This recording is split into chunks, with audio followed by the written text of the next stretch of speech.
شب برات کیا ہے؟ اس رات کو سال بھر کے اعمال اٹھائے جاتے ہیں۔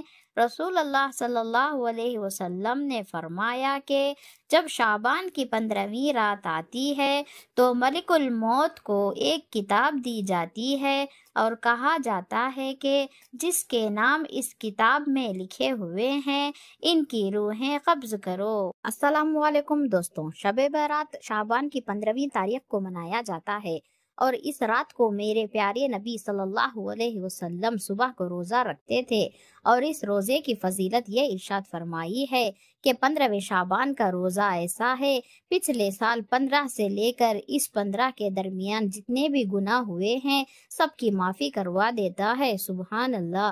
شب برات کے نوافل۔ شب برات میں 8 رکعت نفل نماز 2 سلام کے ساتھ اس طرح پڑھیں کہ ہر رکعت میں سورہ فاتحہ کے بعد سورہ اخلاص 10 مرتبہ پڑھیں، اور اللہ تعالیٰ اس نماز کے پڑھنے والوں کے لیے بے شمار فرشتے مقرر کریں گے جو اسے عذاب قبر سے نجات کی اور داخلہ جنت ہونے کی خوشخبری دیں گے۔